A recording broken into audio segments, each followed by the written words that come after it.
Guys it has been 3 months. 3 महीने पहले हमने अपना प्लेटफॉर्म स्टार्ट किया था, होमवर्क्स इंडिया। हमारा मेन मकसद इस प्लेटफॉर्म को लेके आने का ये था कि हम unbiased views regarding real estate and analytics and about new launches की इंफॉर्मेशन आपके पास लेके आए। I think we have been successful till now. हमारा सक्सेस का मेजर रीजन आप लोग हैं। जिस तरह का आप लोगों ने हमें प्यार दिया, सपोर्ट दिया, उसकी वजह से आज हमें एक मोटिवेशन मिलती है कि इस प्लेटफॉर्म को हम और बड़ा करें।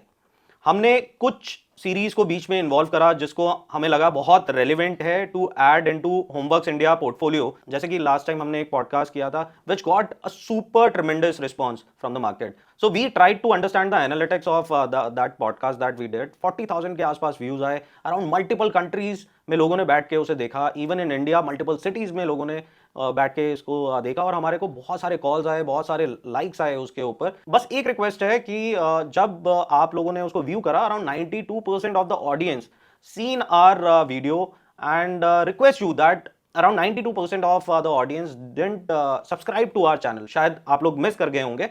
अगर आपको हमारा कंटेंट अच्छा लग रहा है तो do subscribe to our channel and do refer to your family and friends, because हम बहुत सारा ऐसा कंटेंट लेके आते रहेंगे which would be helpful to you people in taking your real estate decisions.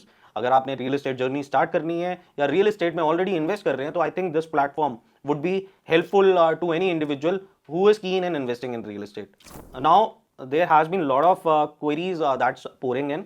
हमारे को बहुत सारे फोन्स भी आए क्लाइंट्स के, हमारे यूट्यूब चैनल के ऊपर भी बहुत सारे कमेंट्स क्लाइंट्स ने डाले हुए हैं। सो वी थॉट कि कुछ रेलिवेंट क्वेश्चंस को हम पिक करते हैं, रेलिवेंट क्वेरीज को पिक करते हैं और उसको आंसर करने की कोशिश करते हैं जो बड़े ऑडियंस के लिए रेलिवेंट हो। हमने कुछ क्वेश्चंस को आइडेंटिफाई किया और उन क्वेश्चंस को आज हम आपके सामने पढ़ के उसको आंसर करने की कोशिश करेंगे। I hope we will be doing justice to it, but जितनी हमारी अंडरस्टैंडिंग है, जितनी हमारी नॉलेज है, उसके बेसिस पे हम इसको आंसर करेंगे। So guys let me take you to few of the queries which was put in by some of our viewers. तो शायद आपके लिए भी ये आंसर्स रेलिवेंट होंगे, आपके दिमाग में भी ये क्वेश्चंस आते होंगे। सो पहले क्वेश्चन से स्टार्ट करते हैं। तो हमारे व्यूअर विनय मेहरा जी ने एक क्वेरी करी है। उन्होंने लिखा है कि simple rule, buy when no one is buying, sell when everyone is buying, never ever buy 3 to 5 crore property buy standing in the queue when developer does not have time to explain you in detail. Presently same thing is happening in Gurgaon ultra luxury real estate market. तो मैं इस question को दो parts में break करूंगा विनय जी। आपने जो ये लिखा है buy when no one is buying and sell when everyone is buying, इसका एक सिंपल सा आंसर है real estate asset is being bought for end use purposes. ठीक है, कई लोग इन्वेस्टमेंट के लिए भी यूज करते हैं उसको और कई लोग रहने के लिए यूज करते हैं। So this is not a stock market. हम इसको स्टॉक मार्केट के साथ रिलेट नहीं कर सकते कि जब मार्केट नीचे जा रही है तो हम उसके अंदर घुसेंगे और जब मार्केट एकदम पीक पे होगी या पीक पे आने वाली होगी, ऑब्वियसली कोई भी गेज नहीं कर सकता मार्केट को, हम उसको एग्जिट कर जाएंगे। रियल एस्टेट एसेट इज जहां पे इन्वेस्टमेंट बड़ी होती है, जो भी इन्वेस्टमेंट कर रहा है उसके अंदर वो सोच समझ के ही कर रहा है कि उसका जो हराइजन होगा that is going to be mid term और लॉन्ग टर्म। और आप ये लेके चलिए around 50 to 60% of the buying happen for end use. So इस वाले क्वेश्चन को हम स्टॉक मार्केट से अलग रखते हैं क्योंकि आई थिंक ये जो फ्रेज आपने यूज किया वो स्टॉक मार्केट में ज्यादा इंप्लीमेंट किया जा सकता है। और अगर कोई बायर्स इस फिलॉसफी को लेके रियल एस्टेट में एंटर कर रहे हैं कि मैं शॉर्ट टर्म ट्रेडिंग कर लूंगा, तो उनके लिए मैं क्लियरली बोल रहा हूं this asset is not for short term trading, go for mid term और long term investment in real estate. अब दिनेश जी मैं आपके सेकंड पार्ट का आंसर देता हूं।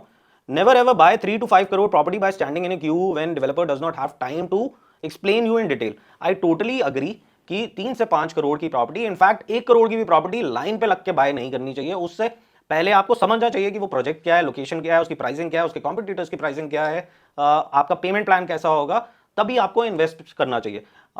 विनय जी आई थिंक कुछ अभी लॉन्चेस हुए हैं जिसमें बहुत सारा ओवर सब्सक्रिप्शन हुआ और लाइन लगी, उसके टोकन्स भी मिले। बट अगर हम उसे समझें, उससे पहले डेवलपर ने सारी डिटेल्स जो थी, सारी इंफॉर्मेशन जो थी प्रोजेक्ट की क्लाइंट्स को दी थी टू अंडरस्टैंड द प्रोजेक्ट। उसके बाद दे टुक अ इन्फॉर्म्ड कॉल कि उनको क्या यूनिट लेना है, क्या साइज बाय करना है। उन्होंने लेआउट्स अंडरस्टैंड करे, सारी चीजें अंडरस्टैंड करी, तब वो उसके अंदर एंटर करे। ऑब्वियसली ओवर सब्सक्रिप्शन थी तो वो लाइन लगना मान्य था, लेकिन कई डेवलपर्स ने उसको ऑर्गेनाइज वे में भी स्प्लिट आउट किया, स्टैगर्ड वे में अलॉटमेंट्स करी।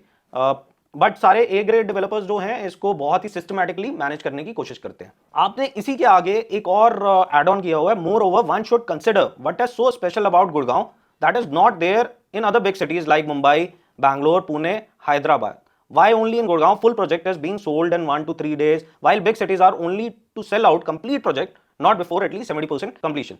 तो विनय जी, ये जो यूफोरिया चल रहा है ये अक्रॉस इंडिया चल रहा है. इनफैक्ट ये जितनी भी सिटीज का आपने नाम लिया, चाहे बैंगलोर हो गया, पुणे हो गया, मुंबई हो गया, हैदराबाद हो गया, उधर भी यही सिनेरियो है. वहां पे भी ओवर सब्सक्रिप्शंस हो रही हैं और all the projects are being sold in a span of around 1 day, 3 days, 7 days और मैक्सिमम अराउंड 1 मंथ. क्योंकि डेवलपर अपने प्रोजेक्ट्स को फेजेस में लॉन्च करता है और हर डेवलपर का एक अलग मॉडल होता है, तो उस बेसिस पे हर एक प्रोजेक्ट की velocity at A launch different हो सकती है. कई डेवलपर फेजेस में लॉन्च करते हैं, तो फेज 1 को लॉन्च किया, फेज 1 सेल आउट होने के बाद फिर फेज 2 लेके आए, फिर फेज 3 लेके आए, तो वो एक जर्नी क्रिएट करते हैं अपने प्रोडक्ट की. तो अगर आप उसको ये कह रहे हैं कि 70% सोल्ड आउट हो गया या 30% सोल्ड आउट हो गया, तो वो उनका स्ट्रैटेजी है टू सेल देयर प्रोडक्ट जहां पे वो अपने प्राइस को ऑप्टिमाइज कर पाए. Now coming on to second question, mister Amit Patni ji पूछते हैं, इट्स मार्च 2024. इनफैक्ट ये जो हम वीडियो बना रहे हैं थोड़ा सा लेट बना रहे हैं, we are in April, but I think इसका question and answer both would be relevant.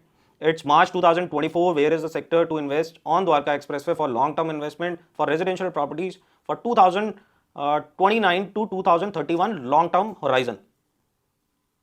So I think Amit Patni ji, I like your way of getting into real estate. Yes, long-term is the way of investing in real estate. आपने जो पूछा है कि Dwarka expressway पे हम कहाँ invest कर सकते हैं. द्वारका एक्सप्रेसवे 11 मार्च 2024 में नरेंद्र मोदी जी ने इनॉग्रेट किया. उसके बाद सेल्स वेलोसिटी में एकदम स्पाइक आया, प्राइसेस भी ऊपर गए. अगर हम लॉन्ग टर्म पर्सपेक्टिव के हिसाब से देख रहे हैं, जिस हिसाब का इकोसिस्टम और जिस हिसाब का सोशल इंफ्रास्ट्रक्चर इस पर्टिकुलर द्वारका एक्सप्रेसवे रोड पे आने वाला है, आप द्वारका एक्सप्रेसवे पे कुछ अच्छे सेक्टर्स के अंदर इन्वेस्ट कर सकते हैं. अगर मैं आपको इसका इंसाइट दूं तो दिल्ली बॉर्डर के पास 111, 113 sector, those are good sectors. आप उसके अंदर इन्वेस्ट कर सकते हैं. वहां पे because you are near to Delhi, automatically वहां पे अच्छा रिटर्न आ सकता है. अभी कुछ नए लॉन्चेस भी हुए हैं, जैसे पुरी ने अपना डिप्लोमेटिक रेजिडेंसेस लॉन्च किया है, स्मार्ट वर्ल्ड ने अपना फेज 2 लॉन्च करने का प्लान किया और M3M ने अपना मैंशंस करके डेवलपमेंट लॉन्च किया. हम उससे आगे आते हैं, 106 के अंदर भी बहुत ज़्यादा मूवमेंट आ रही है. 106 में ऑलरेडी इलान ने इलान प्रेसिडेंशियल को लॉन्च किया था, which is trading at a good premium. इलान अपना सेकेंड फेज कुछ टाइम के अंदर लॉन्च करेगा. In fact Zobah is coming up with their residential project in sector 106. Already वो सेक्टर 108 के अंदर एग्जिस्ट करता है, अब वो सेक्टर 106 के अंदर भी आ रहा है, जहाँ पे वो रेजिडेंशियल अपार्टमेंट्स लेके आने वाले हैं. It's going to be mix use development, जहाँ पे नीचे कमर्शियल होगा और उसी के साथ साथ आपको वहाँ पे रेजिडेंशियल अपार्टमेंट्स भी देखने को मिलेंगे. तो 106 is also a very good sector जहाँ पे आप इन्वेस्ट कर सकते हैं. सोशल इंफ्रास्ट्रक्चर वहाँ पे अभी is at a better shape, कि वहाँ पे हैबिटेशन बहुत है, सराउंडिंग्स के अंदर बहुत सारी प्रोजेक्ट्स ऑलरेडी डेवलप्ड हैं और लोग वहाँ पे रहते हैं. नाउ मैं अब कुछ ऐसे प्रोजेक्ट्स को कैप्चर करना चाहूंगा जो अभी आने वाले हैं मार्केट के अंदर. अभी तक द्वारका एक्सप्रेसवे पे ब्रांडेड रेजिडेंसेज नहीं है. So the first development is coming on Dwarka expressway.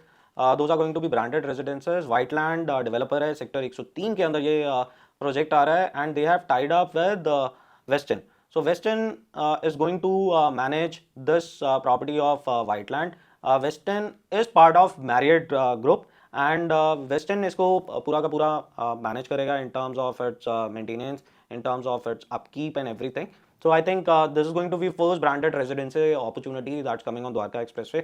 आप इसको भी देख सकते हैं. इनफैक्ट इसी के साथ सेक्टर 104 के अंदर हीरो भी अपना एक नया प्रोजेक्ट लेके आने वाला है, bang on Dwarka Expressway, and this is again going to be a residential high-rise apartments. A lot of action from A-grade developer coming on this particular road. हमें ये समझना पड़ेगा कि इतने बड़े stakes हैं इन सारे developers के और गवर्नमेंट के, वो इतना पैसा लैंड एक्विजिशंस पे और इंफ्रास्ट्रक्चर पे गवर्नमेंट डाल रही है. This particular market has grow like anything, and there's going to be huge migration coming from Delhi market. अब मैं थोड़ा न्यू गुड़गांव की तरफ चलता हूं. तो न्यू गुड़गांव की तरफ द्वारका एक्सप्रेसवे पे क्रिसुमी है, उनका एक नया फेज आने वाला है. That can be a good investment, जहाँ पे आप पैसा लगा सकते हैं. सिग्नेचर ग्लोबल ने अभी लॉन्च किया था, राइट प्राइस पॉइंट पे लॉन्च हुआ था, उस पर भी बहुत अच्छा सब्सक्रिप्शन आया. और इनफैक्ट गोदरेज ने भी सेक्टर 84 में अपना प्रोजेक्ट लॉन्च किया अभी, जो अगेन ओवर सब्सक्राइब हुआ. तो अगर आप मेरे से पूछेंगे कि 5 प्रोजेक्ट्स कौन से हैं जो आज की डेट में इस रोड पे इन्वेस्ट करना चाहिए, तो I think when you are closer to Delhi border, so you can invest on Puri diplomatic residences.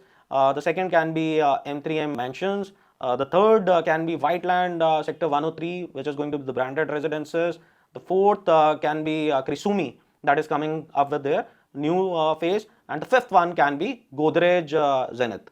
So this is the recommendation for now, as हमने बात बड़ी स्पेसिफिक करी कि मार्च 2024, तो इसी ड्यूरेशन में मेरे को अभी ये प्रोजेक्ट समझ आ रहे हैं जिसके अंदर आप पैसे लगा सकते हैं. These are going to be good investment और अच्छे पैसे बन भी सकते हैं. अब आपने इसी के साथ गंगा नंदका सेक्टर 84 के बारे में भी पूछा है. तो गंगा के जो प्रमोटर्स हैं, दे आर वेल नोन. वो ऑलरेडी सिग्नेचर ग्लोबल का पहले पार्ट होते थे. उनको पता है how real estate market works. जो भी वो प्रोजेक्ट लेके आ रहे हैं, कंसेप्चुलाइज कर रहे हैं, जितने भी उन्होंने अपने कंसल्टेंट्स लिए हैं, those are majorly international consultant. The vision is good, vision is right. I think they are going to deliver to that vision. जिस तरह उन्होंने कंसेप्चुलाइज करा है, I think it's going to come up as a good product. Hopefully they will execute it right. Now coming on to the third question, Mr.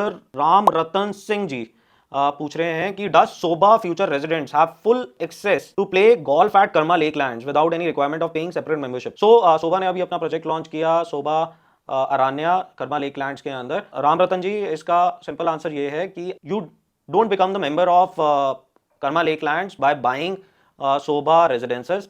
आपको अलग से membership लेनी पड़ेगी. इनफैक्ट कर्मा लेक लैंड्स ने अभी मेंबरशिप बंद करी हुई है देनी, but once you are buying a Sobha product तो आपको उसमें एक बेनिफिट मिलेगा. आप कर्मा लेक लैंड की मेंबरशिप ले सकते हैं. Now coming on to the next question. So एक अनोनिमस यूजर लिखते हैं, there is no authentic data to prove that demand is so high. It's all investor money which has created hype, and once demand gets lower, they won't pay, leaving entire project at risk. Sir पहले तो मैं इतने portion का ही आपका answer दे देता हूँ. सो इसका answer बहुत सिंपल है. ये जितना भी डेटा पॉइंट्स हैं, ये सारे रेलिवेंट एजेंसीज की रिपोर्ट्स हैं जो आप रेफर कर सकते हैं. JLL, कुशमन, एनारॉक और भी मल्टीपल, नाइट फ्रैंक, बहुत multiple and tree node agencies हैं जो पूरा रिसर्च करके अपनी रिपोर्ट्स को पब्लिश करते हैं. And in fact at the same time हमारे प्लेटफॉर्म पे हम जो भी बोलते हैं, हम भी पूरा स्टडी करके ही न्यूज़पेपर्स और सारी ये आर्टिकल्स को स्टडी करके ही हम इस प्लेटफॉर्म पे सारी इन्फॉर्मेशन लेके आते हैं. इनफैक्ट अगर मैं आपको डिमांड के बारे में बताऊं तो लास्ट 3 महीने के अंदर, मतलब अगर मैं कंपेयर करता हूं लास्ट ईयर के साथ, 2023 में जनवरी, फरवरी, मार्च और 2024 के जनवरी, फरवरी, मार्च कि अगर मैं कंपैरिजन करता हूं डिमांड के अंदर, प्राइसेस एक साल के अंदर बहुत ऊपर जा चुके हैं. लेकिन 15% इंक्रीज हुआ है डिमांड के अंदर इसी टेन्योर में, जो लास्ट ईयर इन 3 महीने के अंदर सेल हुई थी और जो इस साल इन 3 महीने के अंदर सेल हुई है. तो इसका इनफैक्ट एक आर्टिकल भी है, वो आर्टिकल आपको डिस्क्रिप्शन पे मिल जाएगा. उसको हम पोस्ट कर रहे हैं स्पेशली आपके लिए कि आप उसको रेफर कर पाएं. सो जितना भी ये डेटा है, this is authentic data and it is coming from a relevant agencies. अब मैं आपके अगले question, it's all investor money which has created hype and once demand gets lower they won't pay, leaving entire project at risk.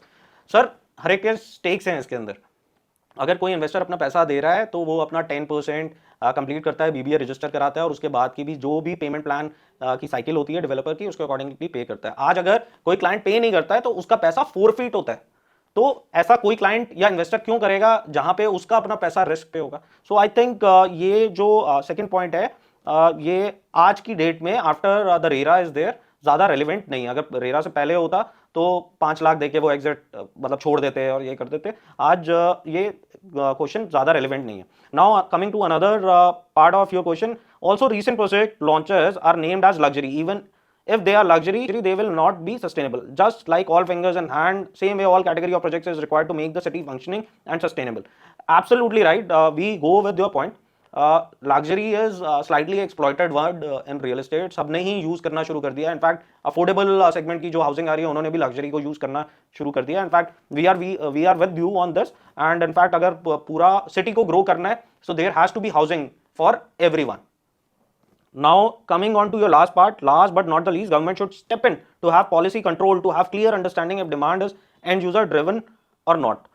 I hope कि government ऐसा कोई policy या ऐसा कोई मैट्रिक्स लेके आ पाए जो डिफाइन कर पाए कि इन्वेस्टर्स पैसा डाल रहे हैं रियल एस्टेट में या एंड यूजर डाल रहे हैं. आज की डेट में ऐसा कोई मैकेनिज्म नहीं है. सो गाइज आई थिंक कि मैं जस्टिस कर पाया इन क्वेरीज पे. आई थिंक कुछ और रेलिवेंट पॉइंट्स होंगे या इनपुट्स होंगे मैं शायद नहीं ऐड कर पाया. तो अगर आपको कुछ और इनपुट्स लगते हैं तो आप ऑब्वियसली कमेंट कर सकते हैं हमारे प्लेटफॉर्म पे.